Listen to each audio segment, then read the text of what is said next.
Sanjay Raut ji, you have 4 minutes. 4 minute है। बाप रे, बहुत दिया सर, इतना मत दीजिए सर, बहुत दिया। 16 घंटा चर्चा है और 4 मिनट दे रहे हो आप। आपके पार्टी को जितना दिया आपने लिया होगा। पार्टी की बात छोड़ो, आपने ही दे रहे हैं सर। मैं बहुत संक्षिप्त में अपनी बात रखूंगा जी। पहलगांव में 26 लोगों की हत्या हो गई, कैसे अब तक सरकार नहीं बता पा रही। पूरा कश्मीर गृह मंत्रालय के अधीन है। 370 हटाने के बाद कश्मीर को केंद्र शासित प्रदेश बना दिया। वहां की पुलिस गृह मंत्रालय का आदेश का पालन करती है। पूरे कश्मीर में आर्म फोर्स एक्ट लगा दिया है। वहां के गवर्नर भी आपके हैं, बहुत मजबूत आदमी है। फिर भी हमला हुआ और हमलावर निकल गए।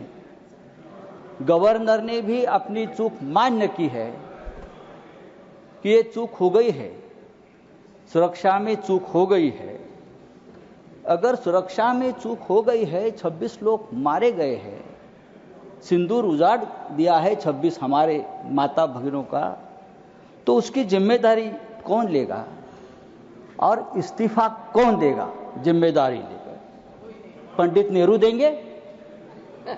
नहीं, पंडित नेहरू देंगे या प्रेसिडेंट ट्रंप देंगे या जेडी वांस देंगे? कौन देंगे? इस्तीफा देश के गृह मंत्री ने देना चाहिए, ये उनकी जिम्मेदारी है सर। इस देश में 24 घंटे में उपराष्ट्रपति का इस्तीफा लिया जाता है क्योंकि आपके बात मानते नहीं।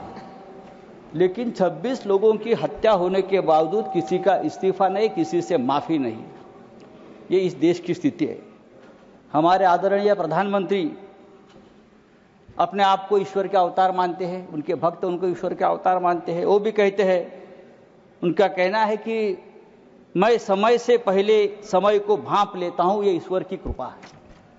तो क्या ये आतंकवादी पहलगांव में घुसकर 26 लोगों को मारने आने वाले हैं? ये आपने क्यों भाप नहीं लिया? ये हमारे सामने और देश के सामने सबसे बड़ा सवाल है।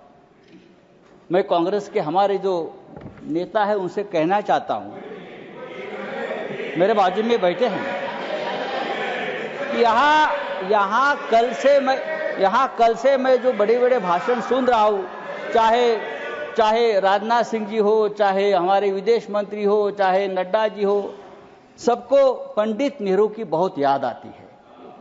पंडित नेहरू हो, सरदार पटेल हो, भूतकाल में बहुत घूमते हैं आप लोग। पंडित नेहरू उन्हें सोने भी नहीं देते और जीने भी नहीं देते। सरदार पटेल की भी याद आती है। मेरा ये कहना है कि नेहरू तो महान थे, लेकिन सरदार पटेल को प्रधानमंत्री न बनाकर हमने एक ऐतिहासिक भूल की है। बात ऐसी है कि नेहरू साहब बहुत ही डेमोक्रेटिक आदमी थे, सरदार पटेल लोह पुरुष थे। अगर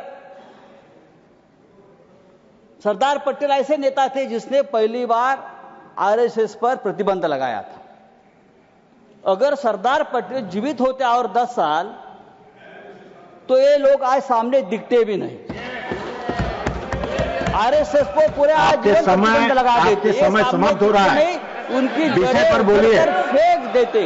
समय समाप्त हो रहा है, विषय पर बोलिए। तो आपको पंडित नेहरू का आभार मानना चाहिए कि पंडित नेहरू की वजह से आप यहां बैठे हैं, राज कर रहे हो।